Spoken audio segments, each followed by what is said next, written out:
The rain had been falling for hours, a relentless sheet of water that blurred the edges of the highway. Streetlights flickered like dying stars, their feeble glow barely cutting through the night. Daniel Harper gripped the steering wheel of his rented SUV, eyes straining against the downpour. The storm had turned the drive from New Orleans to Baton Rouge into a nightmare of slick roads and pounding rain. Daniel was exhausted. At 32, he had risen quickly through the ranks of a national marketing firm, but the constant travel left him with little time for himself. Tonight had been no different. An all-day pitch with a major client had ended just as the sky opened up, forcing him to drive blind through sheets of rain. As he rounded a bend, visibility dropped to almost nothing. A sudden puddle caused the SUV to skid slightly, sending his heart racing. Come on, he muttered, searching for a place to pull over. That's when he saw it, a flickering neon sign half hidden behind a curtain of rain. The Willow Hotel vacancies. It looked ancient, paint peeling, windows clouded with grime, and a lobby light that flickered erratically, but Daniel's exhaustion outweighed his hesitation. He parked and dashed inside, drenched and shivering. The lobby smelled of mildew and stale coffee. The dim light revealed threadbare carpets and cracked wallpaper, as if the building had been frozen in time. Behind the counter stood a young woman, perhaps 20, with pale skin and dark circles under her eyes. She gave him a tight, almost unnatural smile. "Room for the night?" Daniel asked, trying to keep his voice steady. She nodded silently, asking for his ID. Handing it over, she pointed him to the elevator in the corner, its brass doors tarnished and scratched.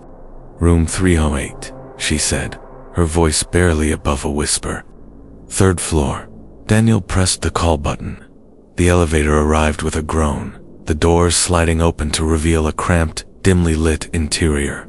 The floor panel looked old, numbers faded, the metal edges worn. He stepped inside and pressed 3, ignoring the uneasy feeling crawling up his spine. As the doors began to close, they suddenly jerked back open. Daniel frowned. The old elevator must have been temperamental. He pressed the close button again, this time with more force. The elevator shuddered and began its ascent. But then, the lights flickered violently before going out completely. The soft hum of the motor turned into a deep, grinding noise. The button stopped working, and for a moment, Daniel's stomach dropped.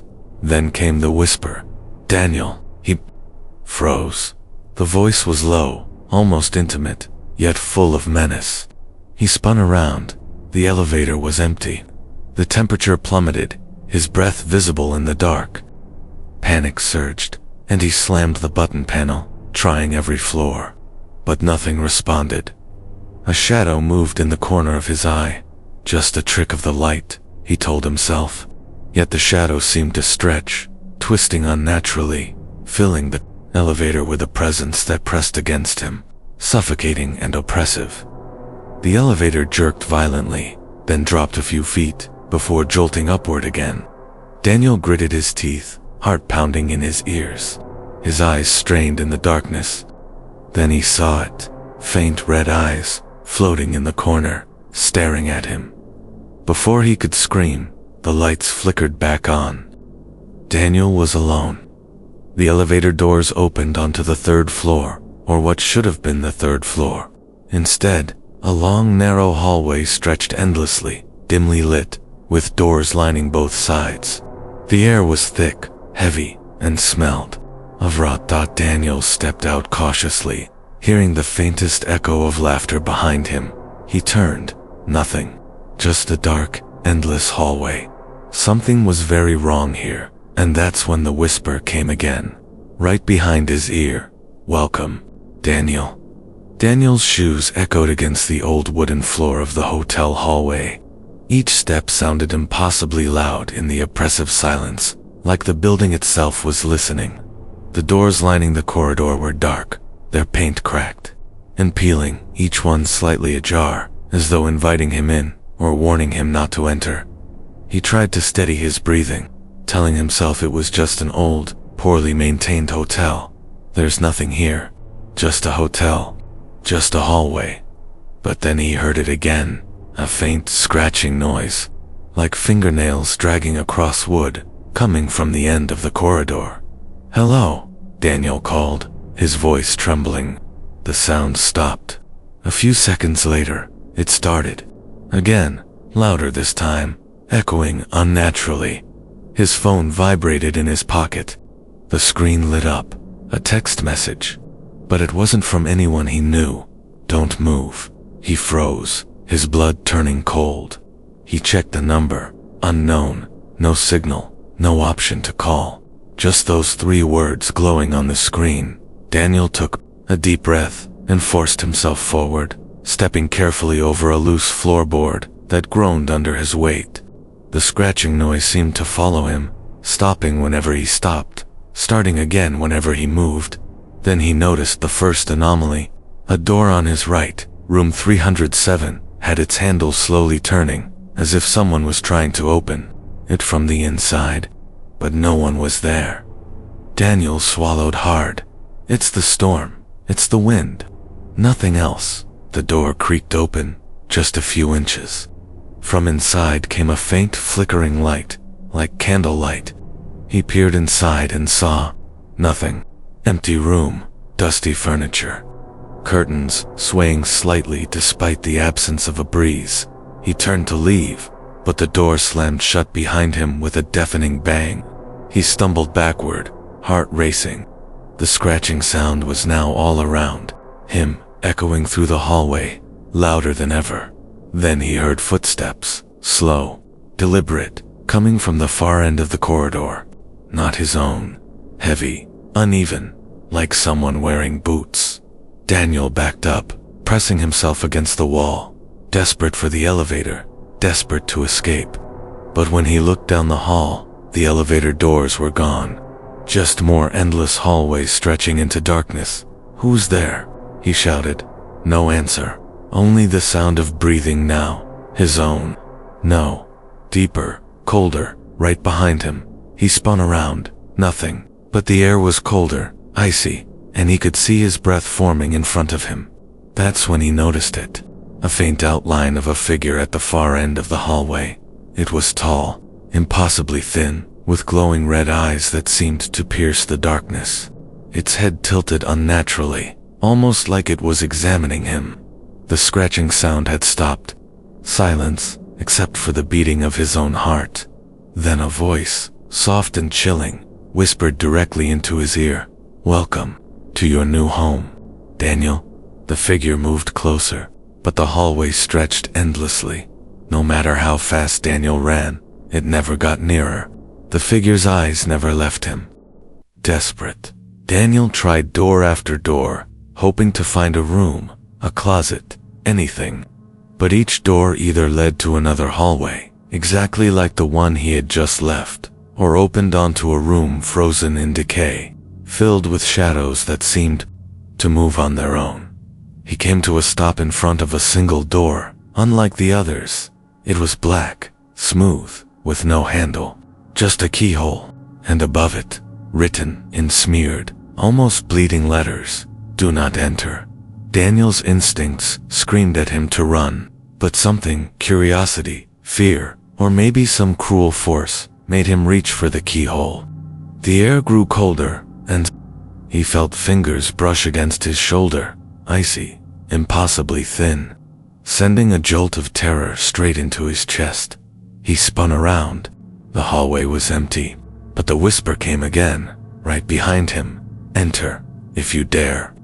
Daniel's hand trembled as he stared at the black door.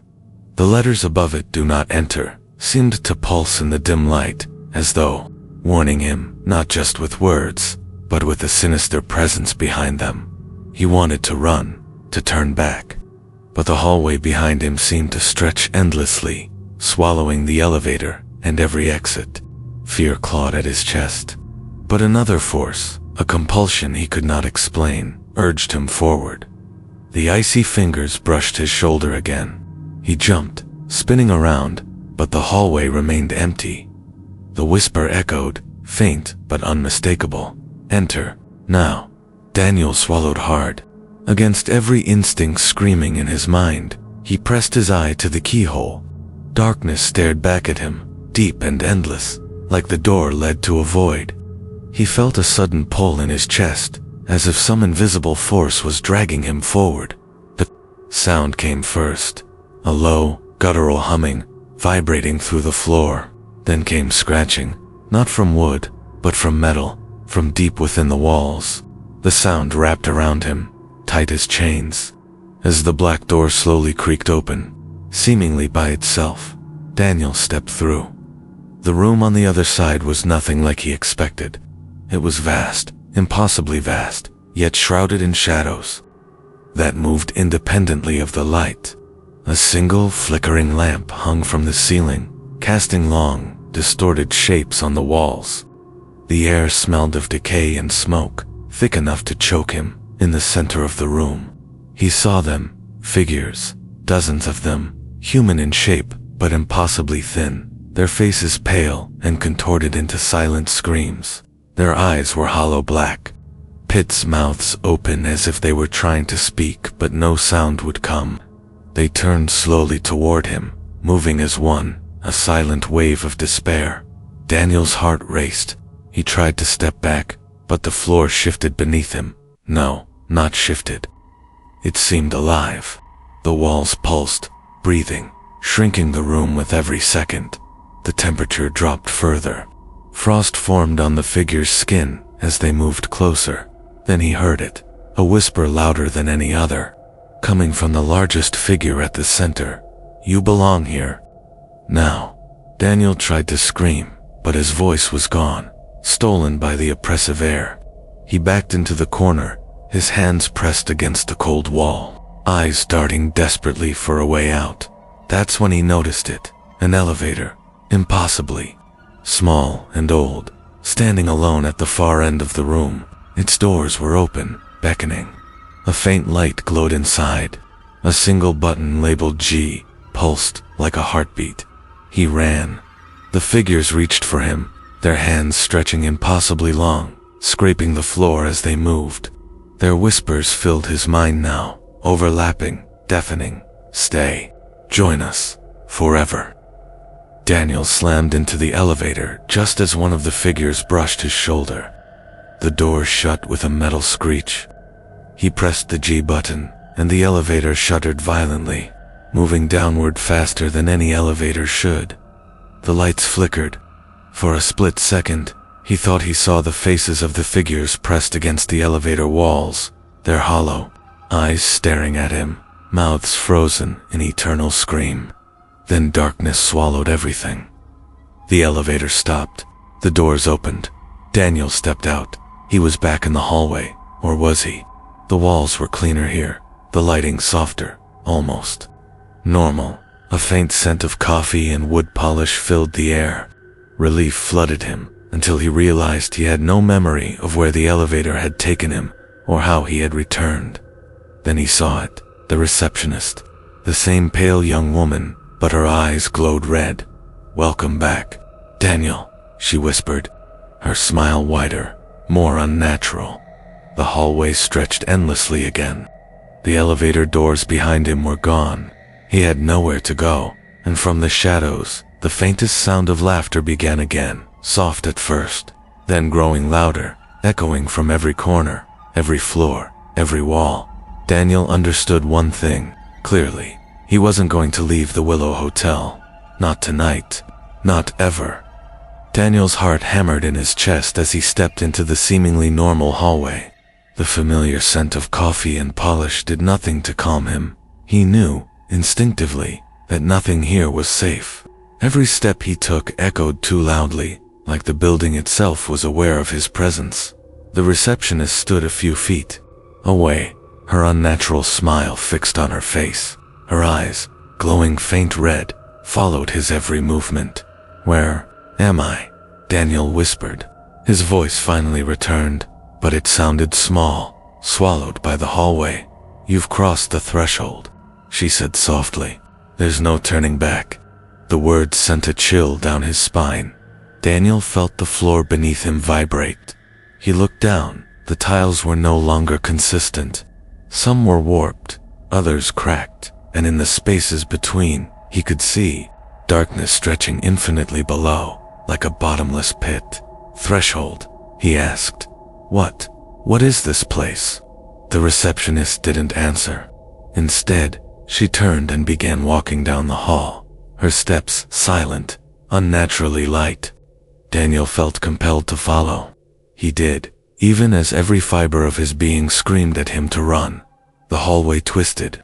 Doors that had once been orderly now seemed to appear at random angles. Some opened into rooms, others into walls, and some, impossibly, opened into open air, revealing staircases that led nowhere and drop-offs that vanished into complete darkness. As Daniel turned a corner, he came across a door that had no number. It was black, with strange symbols etched into its surface. A faint humming pulsed from behind it, vibrating in his chest. Against every instinct, he reached for the handle. The moment his fingers touched the cold metal, a vision slammed into his mind. A woman screaming, her face twisted in terror. A man running, chased by shadowy figures with glowing eyes. Children crying, their voices echoing endlessly. And then, a flash of his own face, twisted, hollow, staring back at him from a dark mirror. Daniel yanked his hand back, gasping. His heart pounded in his ears. The receptionist appeared beside him, calm as ever, as if nothing had happened. "They were all here," she whispered. "And now, so are you." A sudden noise drew his attention, the elevator. It appeared at the far end of the hallway, doors open, lights flickering. But this wasn't the same elevator he had taken before. Its interior was warped, metal, panels twisted like melted wax. And from inside came faint whispers. Hundreds of voices, overlapping, pleading, screaming, laughing. Daniel froze. One voice stood out above the rest, his own, shouting, screaming, calling for help. Something tugged at his sleeve. He looked down. A shadow, darker than the darkness around him, fluid and moving, reached up from the floor, wrapping around his ankle. He tried to pull free, but it held fast. Cold, suffocating, almost alive. The elevator doors began to close slowly, as if luring him in. Daniel fought the shadow, scrambling backward, but the hallway had changed again. He was surrounded, doors stretching in every direction, endless floors above and below. There was no exit. The receptionist's voice echoed softly behind him. "Daniel, you can't run. The hotel, it doesn't let go." The shadow tightened around him, pulling him forward toward the elevator. The voices inside grew louder, now overlapping with the sound of pounding footsteps behind him, countless footsteps. Running, circling, closing in, Daniel screamed. The elevator door slammed shut, trapping him inside. The lights flickered violently.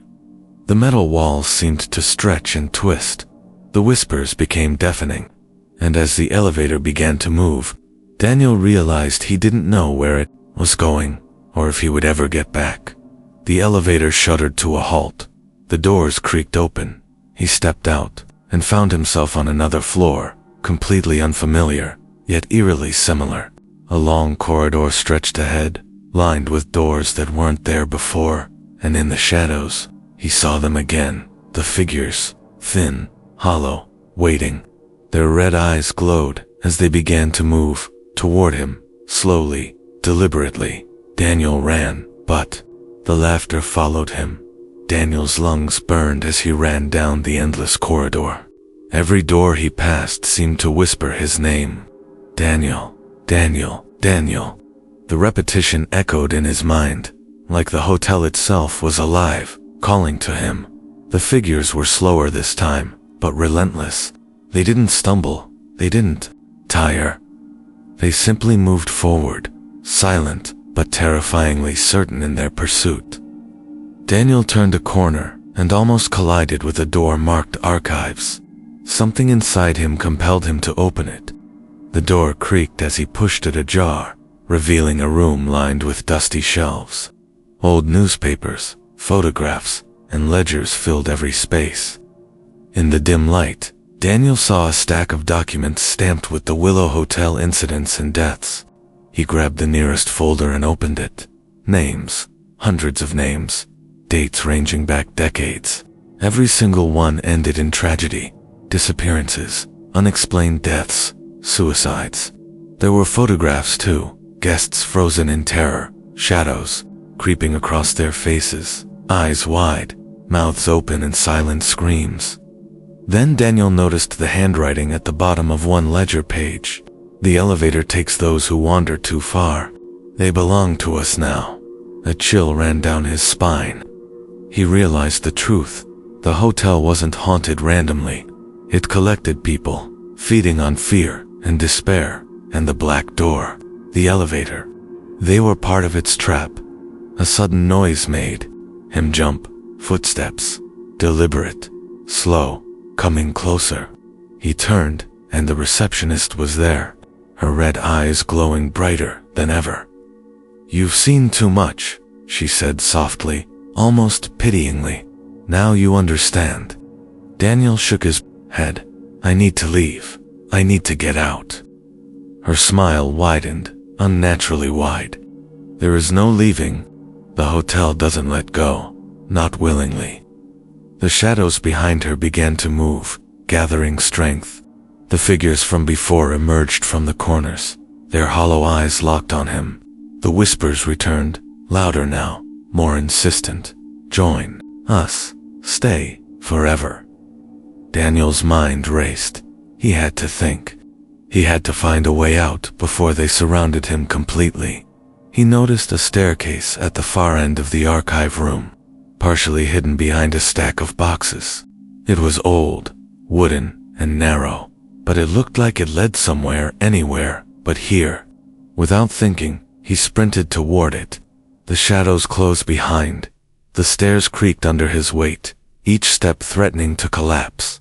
He heard the figures moving on the floor below, their whispers now mocking, laughing. He climbed faster, nearly tripping, desperation giving him strength. At the top, he found a small landing. A single door led out into what appeared to be another hallway, but the walls were lined with mirrors, hundreds of mirrors, reflecting infinite versions of himself. Some showed him screaming, some calm, some distorted and twisted.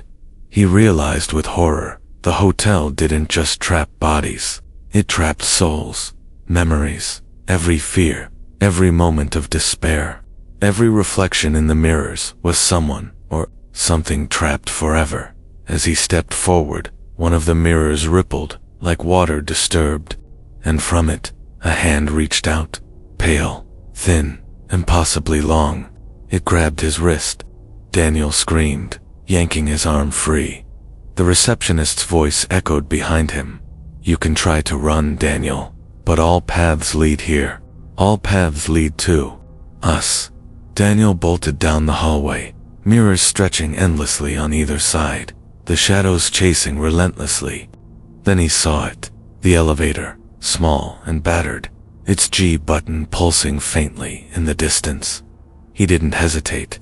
He ran, threw himself into the elevator, and slammed the door.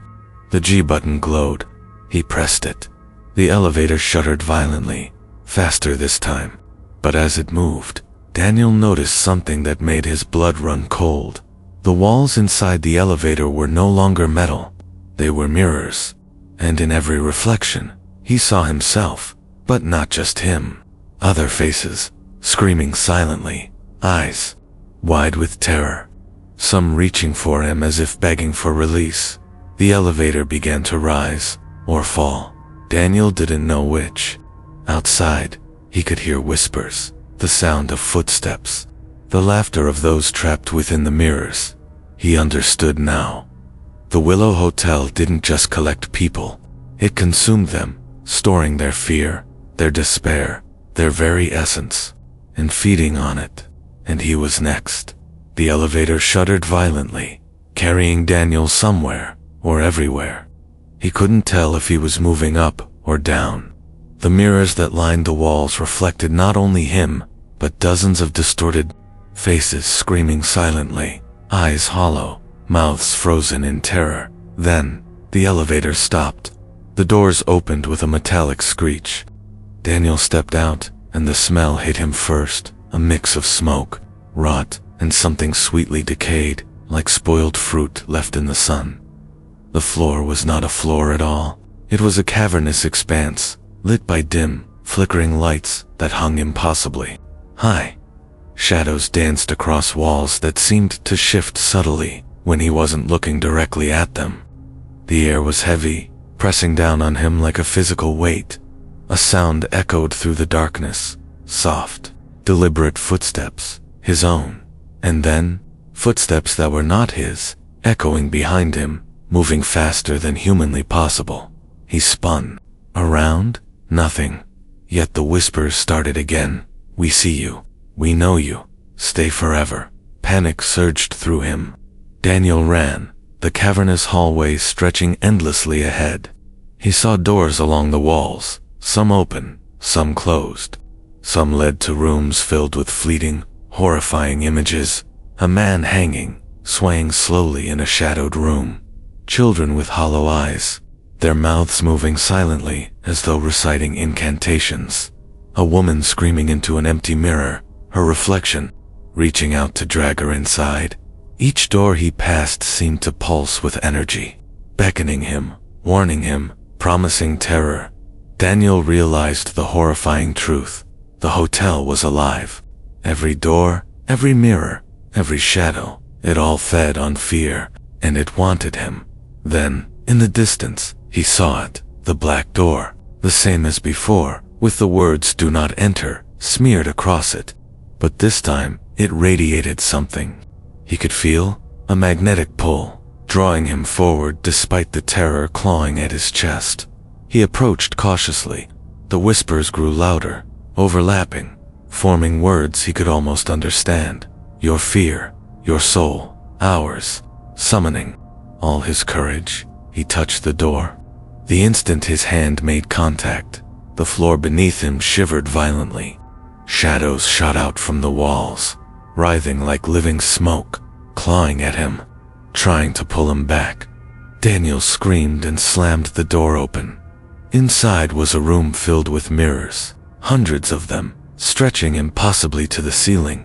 In the center, a pool of black water reflected no light, no shape, just darkness. From it rose a figure, pale and thin, its head tilting unnaturally. Its red eyes locked on Daniel immediately. "You," it whispered, in a voice that was both his own and not his own. "You belong here." Daniel's own reflection in the mirrors began to move independently. His face twisted in terror, his eyes hollowing out, his mouth frozen in a silent scream. Shadows poured out of the mirrors, wrapping around him, pulling him toward the black pool. He fought desperately, kicking and screaming, but the pull was too strong. Just as his reflection reached the edge of the pool, he remembered the elevator. Desperation lent him strength. He turned, running toward the door, tearing through the shadows. The receptionist appeared in the hallway again, her red eyes glowing brighter. She smiled, speaking softly. "Every choice leads back to us, Daniel, but some doors can still be forced open." Daniel hesitated, catching his breath. Forced open. Could the hotel actually be beaten? Could he escape? From the end of the hallway, he saw the faint glow of an elevator, doors open, beckoning him. But between him and the elevator, shadows formed a wall of writhing faces, hands reaching out to grab him, each one whispering his name. Daniel knew the choice before him: stay and be consumed, or risk the unknown in the elevator. Descending further into the nightmare, he ran. The shadows lunged, hands grazing him, cold as death itself. Daniel dove into the elevator just as the last fingers touched his skin. The doors slammed shut. The elevator shuddered violently, metal twisting, mirrors reflecting infinite terrors. The G button pulsed once more, glowing like a heartbeat. Daniel pressed it. The elevator lurched into darkness, and this time, he knew he was descending into the floor where nightmares became reality. The elevator jolted violently, metal groaning like it was alive, then plunged into darkness. Daniel clutched the railing, trying to steady himself. Every instinct screamed that the elevator was no longer bound by physics, that it wasn't moving through floors, it was moving through fear itself. Finally, it stopped. The doors creaked open. Daniel stepped out, and the hallway before him was wrong. It was silent, too silent. The air smelled faintly of burnt sugar, oddly sweet, yet repulsive. The walls were lined with faded wallpaper, peeling at the edges, and the carpet was stained dark, almost black, and every step Daniel took echoed twice, then 3 times, then infinitely, until the sound of his own footsteps became a chorus of ghosts. He realized with a sinking dread that this floor did not merely trap bodies, it trapped sounds, memories, screams, echoes of everyone who had ever died here. A voice called from somewhere behind him, his own, screaming in terror. Then, another, a woman screaming, a child crying, laughter that was too high-pitched to be human. They overlapped, forming a cacophony of madness that made Daniel clutch his ears. From the shadows, a figure emerged, taller than before, impossibly. Thin face obscured in darkness, red eyes glowing like embers. But this one was different. Its movements were fluid, unnatural, and when it spoke, its voice wasn't one, but many at once, overlapping and echoing. "You've come far, but no one leaves the Willow Hotel." Daniel stumbled back. I have to get out," he shouted. The figure extended a hand, and suddenly the hallway shifted. Doors appeared on all sides, some leading to rooms he had never seen, others opening onto impossible voids that seemed to stretch into eternity. Mirrors lined the walls, reflecting not just him but twisted versions of himself, one screaming, one weeping, one laughing maniacally. Daniel realized the mirrors were alive. Each reflection was a version of a guest trapped here, doomed to relive their fear forever. He remembered the ledger from the archives. "The elevator takes those who wander too far. They belong to us now." A sudden noise made him spin. The receptionist stood at the far end of the hallway, glowing red eyes fixed on him. Behind her, shadowy figures gathered, forming a wall of impossibly thin bodies, mouths open in eternal screams. "You see them," she said softly. "Every soul, every scream, every fear. It feeds the hotel. And now, you are part of it." Daniel turned to flee, but the floor beneath him shuddered violently. A trapdoor opened, revealing a staircase descending into darkness. A cold wind rushed up, carrying whispers, laughter, and screams. He had no choice. He ran down the staircase, shadows reaching for him. The walls shifted and warped, elongating, folding into impossible shapes. Every step took him further into the hotel's heart, a place where reality and nightmare merged. At the bottom, he found another elevator. Its doors were warped, mirrors inside reflecting not him, but the screaming faces of countless victims. The G button glowed brighter than ever. Daniel hesitated. He had no idea where it would take him, deeper into the nightmare, or closer to escape. But the shadows were closing in. Whispers screamed his name, calling him to join them. With a final deep breath, he pressed the G button. The elevator shuddered. The mirrors warped, and Daniel felt his body lifted from the floor, pulled into darkness. The elevator shuddered violently and plunged downward, faster than any normal elevator could. Daniel gripped the railing, his knuckles white, the mirrors on the walls reflecting not him, but writhing, screaming faces, each one begging for help. When the doors finally opened, Daniel stepped into darkness. There were no walls, no ceilings, just an endless black expanse. The air was thick, wet, and heavy with the smell of decay. His footsteps made no sound. Instead, every movement echoed with hundreds of ghostly footsteps, running alongside him, faster than he could see. A figure appeared in the distance, a woman, floating slightly above the ground. Her hair was long, black, and floating as if underwater. Her eyes glowed a dull red. She tilted her head slowly, and Daniel felt a cold dread crawl into his bones. "You shouldn't be here," she whispered. Her voice was soft but carried an echo that made Daniel's teeth chatter. "You cannot leave, not alive."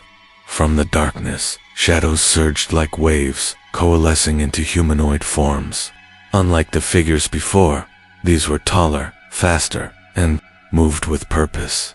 They had claws that scraped the black floor, mouths that opened impossibly wide, screaming silent cries that reverberated inside Daniel's skull. He tried to run, but the floor beneath him shifted, folding and stretching, turning into a labyrinth of impossible geometry. Every step he took, the shadows were closer. A memory flashed in his mind, a story he had read in the Willow Hotel archives, decades ago. A guest tried to escape the black floors. He was found months later in a different city, catatonic, mumbling endlessly about voices, mirrors, and an elevator that wouldn't stop. Daniel realized he was facing something far worse. These were not just ghosts. These were manifestations of the hotel itself, creatures born of fear, feeding on it, and hunting him with intent. The floating woman raised her hand, and the shadows recoiled, forming a corridor for him. "You may run, for now," she said, "but the hotel always wants what it collects." Daniel sprinted down the corridor. The walls now pulsed with faint, blood-red light. Doors appeared, opening into rooms filled with horrifying scenes. A man clawing at the walls, screaming as his body stretched unnaturally. Children spinning in circles, eyes wide, mouths agape, whispering numbers that made no sense. Mirrors reflecting Daniel, but showing him aged, broken, screaming eternally. He saw the elevator at the end of the hall, its doors cracked and warped. Relief surged, but it was tempered by terror. The G button pulsed like a heartbeat. Daniel ran toward it. Shadows reached for him, claws scraping his skin, cold and sharp as knives. He dove into the elevator just as a shadow grabbed his ankle. The door slammed shut. The mirrors inside now showed not his reflection, but hundreds of eyes staring at him, mouths whispering his name. The G button glowed brighter. He pressed it. The elevator lurched violently. Daniel felt himself being pulled through space and time, past memories, past fears, past screams. When the doors opened again, he wasn't sure where or when he had arrived.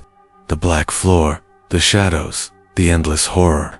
It was worse, and in the distance, he heard it, the hotel's laughter. A low, guttural, impossibly human sound that echoed in every corner, every mirror, every shadow. Daniel realized, with absolute certainty, that escape was no longer about doors or elevators. Escape was about surviving the Willow Hotel itself, a force that could twist reality, consume souls, and trap the living forever. The elevator doors opened with a high-pitched screech. Daniel stumbled out, gasping, and froze. He was no longer in a hallway, no longer on a floor with walls or doors. He stood in an endless void, where shadows clung to the edges of his vision. The air was thick and heavy, carrying whispers that sounded like his own voice, only distorted, mocking, screaming. In fear, ahead, the floating woman waited. Her eyes glowed brighter, almost burning into Daniel's soul. "This is your trial," she said softly. "Face your fears, or become them." Daniel's stomach turned cold. The shadows around him shifted, forming shapes he recognized. The face of his deceased father, twisted and accusing. A version of his mother, screaming at him silently. His own face, contorted in terror. Each shadow lunged forward, moving through the void, whispering all the things he feared most. Failure, loneliness, pain, death. He realized with horror, this floor did not just trap the body, it trapped the mind. It manifested the deepest fears of anyone who entered, feeding on their terror until they became nothing but an echo of their own nightmares. Daniel ran. The shadows multiplied, circling him, pressing closer. He tripped and fell, the shadows leaning over him. A voice hissed directly in his ear. "You are ours now. You will never leave." He scrambled to his feet. Panic threatened to paralyze him. But then, he remembered something from the archives. A journal left by a guest who had survived hours on a floor like this. The fear is the key. Acknowledge it. Don't fight it. Fear is the lock. Courage is the key. Daniel took a deep breath. His knees shook. His body screamed to run, to escape, to fight the shadows. But he forced himself to stop. He faced them. The shadows lunged. He closed his eyes. He whispered, "I see you. I see my fear. You do not control me." The shadows froze, flickering. The whispers became incomprehensible, overlapping, chaotic. Then, one by one, they shrank and dissolved into the darkness, leaving Daniel standing alone in the void. The floating woman tilted her head, her eyes still glowing red. "Clever, but not enough. The elevator is your only chance. Choose carefully, Daniel. Once you descend again, there is no turning back." In the distance, he saw the faint glow of the elevator. But this time, it was different. Its doors were warped, metal twisting unnaturally. Mirrors lined the walls inside. He could see his reflection, older, exhausted, terrified, and behind him, countless other versions of himself, trapped forever. Daniel's hand hovered over the button. One press, and he might find an escape, or descend into a floor worse than this, where the hotel's true heart waited. He pressed it. The elevator shuddered violently, faster than ever. Mirrors reflected not only his fear, but the fear of all who had come before. Faces screamed silently, clawing, reaching for him. The darkness pressed in, suffocating, unrelenting, and then the elevator lurched downward, into the hotel's final floor. The elevator jolted violently as it descended into darkness deeper than Daniel could comprehend. This floor, the final one, was unlike anything he had seen before. When the doors finally creaked open, he stepped out into a vast open space. The ceiling stretched into black infinity. Shadows moved like living things across the floor, merging and splitting like writhing smoke. And in the center of it all stood the receptionist, but no longer human. Her form was enormous, twisted, and fluid. Red eyes glowed from every direction. On her body, countless mouths opening and closing in silent screams. Daniel's blood ran cold. She wasn't just a guide. She was the heart of the hotel, the living, breathing force that controlled every shadow, every mirror, every scream. "You've come far," she said, her voice echoing through the void in dozens of overlapping tones. "But now, you must choose, submit or be consumed." Behind her, the shadows churned, forming faces. Daniel recognized victims from past floors, all twisted, hollow-eyed, whispering his name. The black floors rippled like water, the mirrors reflected impossible realities, and the voices of the hotel rose in a deafening chorus. Daniel realized something crucial. This wasn't just a building. It was a predator, a trap, a collector of souls, feeding on fear, despair, and terror. And he had survived long enough to be offered a choice, something no other guest had been given. Desperation gripped him. He remembered the advice from the archives. Courage is the key. Fear only locks you in. He looked at the receptionist, at the heart of the hotel itself, and shouted, "I will not belong to you." The shadows lunged. The black floor rose like water, attempting to swallow him. But Daniel forced himself to stand firm. He focused, centered himself, acknowledging the fear without letting it control him. The receptionist screamed, or maybe the hotel screamed, and the shadows recoiled. The mirrors cracked violently, shattering into a million pieces, each fragment releasing a trapped soul who vanished into light. Daniel ran toward the faint glow of the elevator at the far end. The floor itself was collapsing, shadows clawing, trying to drag him back. But the moment he touched the elevator doors, the world shifted violently. The elevator doors closed behind him. Inside, the mirrors no longer showed twisted reflections, only Daniel. The G button pulsed faintly. He pressed it. The elevator shuddered, metal groaning, and then silence. When the doors opened again, Daniel was back in the hotel lobby. The Willow Hotel looked normal, mundane. The receptionist was gone. The rain had stopped outside. The lobby smelled faintly of coffee and wood polish. He staggered outside into the night, drenched, exhausted, heart still racing. His phone buzzed. A message from an unknown number. "We'll see you again." Daniel shivered. He had escaped, but he knew the Willow Hotel never truly let go. Somewhere, in the shadows of another building, in another elevator, it waited, watching, feeding, and one day, it would call him back as he drove away. He caught a glimpse in the rearview mirror, a shadowy figure standing at the edge of the hotel's entrance, smiling. Daniel didn't look back again. The Willow Hotel had claimed many souls. He had survived, but he had seen the heart of the nightmare, and that vision would haunt him forever.